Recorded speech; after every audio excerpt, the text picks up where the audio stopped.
Hi students.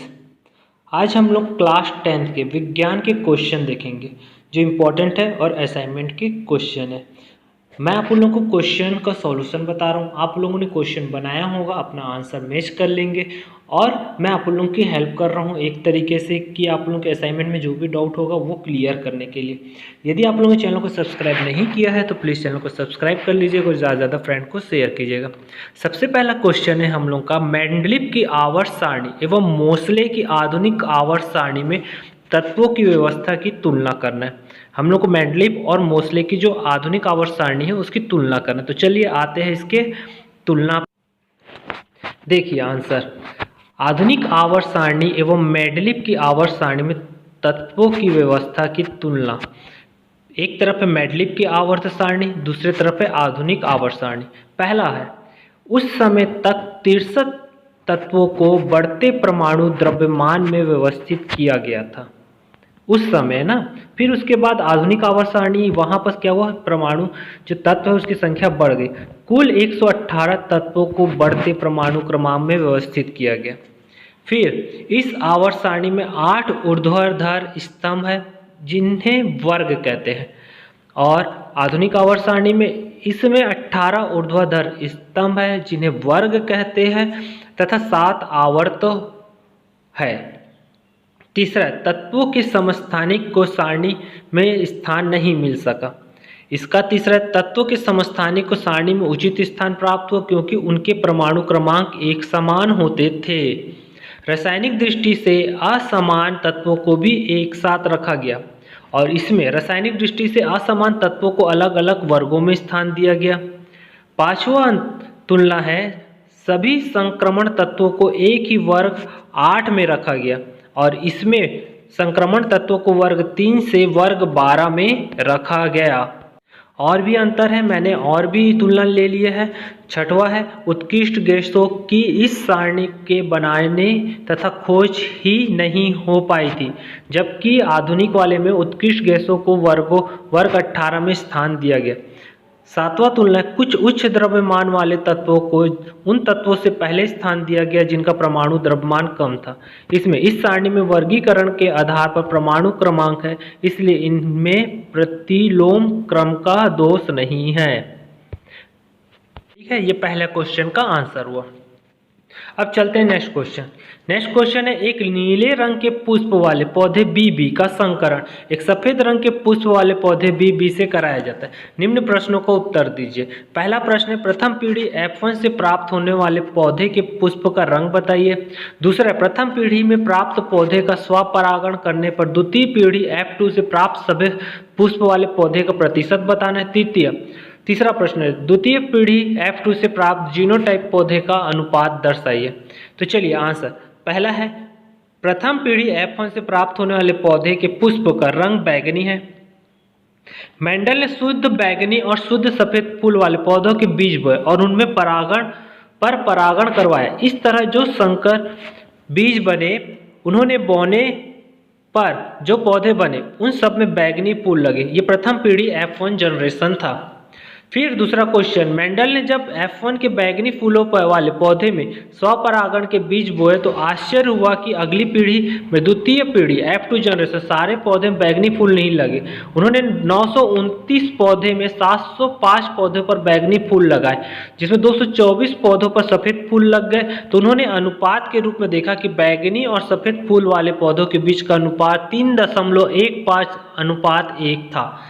तीसरा answer है, द्वितीय पीढ़ी F2 से प्राप्त जीनोटाइप पौधे का अनुपात 1:2:1 था, जिसमें 1 शुद्ध लंबा, 2 मिश्रित लंबा व 1 शुद्ध बौना पौधा था। अब हम आते हैं प्रश्न क्रमांक 3 पर। नाइट्रोजन का परमाणु क्रमांक 7 है और फास्फोरस का परमाणु क्रमांक 15। आधुनिक आवर्त सारणी के समूह में 15, ये दोनों क्या है, 15 समूह के 15वें समूह के तत्व है। तो पहला क्वेश्चन बोल रहा है, दोनों तत्वों का इलेक्ट्रॉनिक विन्यास बताना है और ये भी बताना है कि इनमें कौन सा अधिक ऋण विद्युतीय होगा। तो चलिए आते हैं आंसर पे। आधुनिक आवर्त सारणी में नाइट्रोजन का परमाणु क्रमांक 7 और फास्फोरस का परमाणु क्रमांक 15। नाइट्रोजन और फास्फोरस दोनों ही अधातु तथा समूह 15 के तत्व। अब इनका इलेक्ट्रॉनिक विन्यास, नाइट्रोजन परमाणु क्रमांक 7 होता है तो उसका इलेक्ट्रॉनिक विन्यास 2 और 5। और यदि हम 11th में जाएंगे तो ये 1s2, 2s2 और P3 में जाता है। तो इसको हम लोग अभी नहीं देखना है, हम लोग को जो जिस कक्षा में उसी पर ही आधारित देंगे। फास्फोरस का इलेक्ट्रॉनिक विन्यास P15 इक्वल टू 2, 8 और 5, यानी दोनों के बाह्य कक्षक में 5 इलेक्ट्रॉन होंगे। दूसरा प्रश्न, इसका दूसरा क्या बोला, इसमें कौन सा तत्व अधिक ऋण विद्युतीय होगा और क्यों होगा पूछ रहे हैं। तो आंसर, नाइट्रोजन अधिक ऋण विद्युतीय होगा क्योंकि बाह्यतम कोश में नाभिक के बहुत पास है, इसलिए नाभिक इलेक्ट्रॉन को प्रबलता से आकर्षित करेगा, इसलिए नाइट्रोजन क्या होगा, अधिक ऋण विद्युतीय होगा।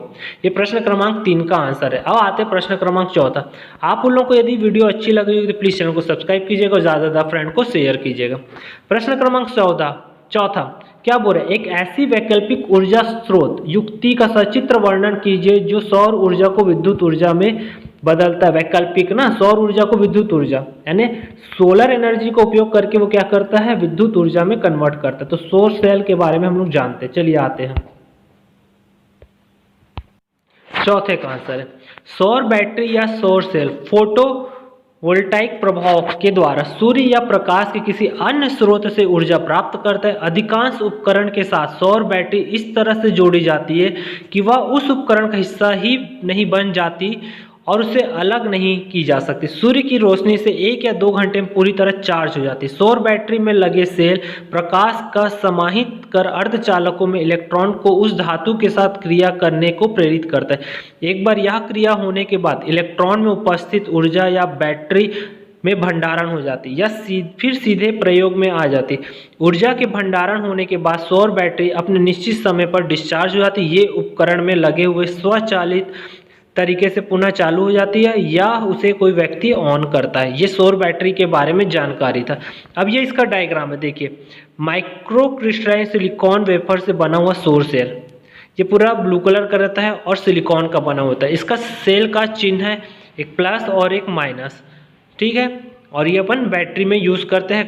कैलकुलेटर भी आजकल क्या होता है, सोलर सेल वाला आता है, तो इसमें इसका उपयोग किया जाता है, ठीक है। एक बार डायग्राम को फिर से स्क्रॉल कर रहा हूँ, आप लोग बना लेंगे।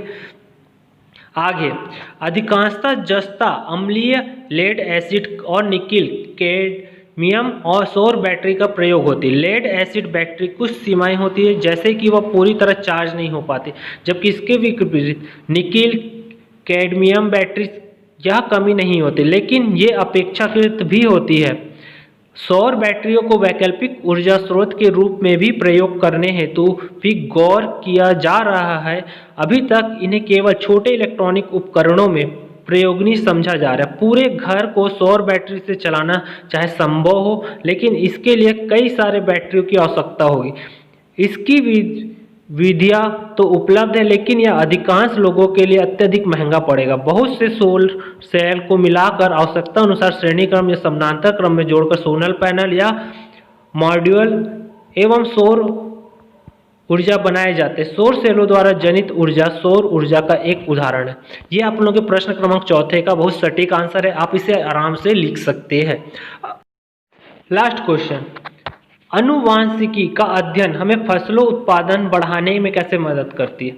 तो इसका आंसर है, अनुवांशिकी के अध्ययन में हमें यह ज्ञात हुआ कि एक ही जाति के 2 भिन्न भिन्न गुण वाले पौधे में संकरण कराकर वांछित गुण वाले बीज प्राप्त किए जाते हैं तथा इसे प्राप्त बीज से फसल की उत्पादकता में वृद्धि की जाती है। इस प्रकार अनुवांशिकता के अध्ययन में फसल उत्पादन में बढ़ाने में मदद मिलती है। इसमें मेंडल ने प्रयोग किया था। क्या योगदान है मेंडल का? मेंडल ऑस्ट्रेलिया के एक मठ के पादरी थे। उन्होंने बचपन में ही बागवानी में रुचि थी। वे अपने मठ के बगीचे में तरह तरह के पौधे लगाते थे और उन पर प्रयोग करते थे। उन्होंने पूरे 12 साल तक अपने मठ के बगीचे पर मटर के पौधे पर लगभग 10,000 प्रयोग किए। इसके बाद भी कई अन्य पौधे पर अपना प्रयोग जारी रखा। गुणों के एक पीढ़ी से दूसरी पीढ़ी तक पहुंचने की प्रक्रिया को समझने के लिए मेंडल के प्रयोग से हमें कई जानकारियां मिली। मेंडल कोई ऐसा नियम खोजने का प्रयास कर रहे थे जो सामान्य रूप से विषम लक्षणों यानी मटर के पीले और हरे रंग के बीज, बैगनी, सफेद फूल आदि के अनुवांशिक के लिए लागू हो सके। ये मेंडल ने अपना योगदान दिया था अनुवांशिकी के लिए। तो ठीक है, ये आज आपके विज्ञान के क्वेश्चन है। इसी प्रकार के मैं और भी वीडियो लाते रहूँगा सामाजिक विज्ञान के और भी सब्जेक्ट के। यदि आपको आज का वीडियो अच्छा लगा तो प्लीज़ चैनल को सब्सक्राइब कीजिएगा, ज़्यादा से ज़्यादा फ्रेंड को शेयर कीजिएगा। Okay, thank you, bye.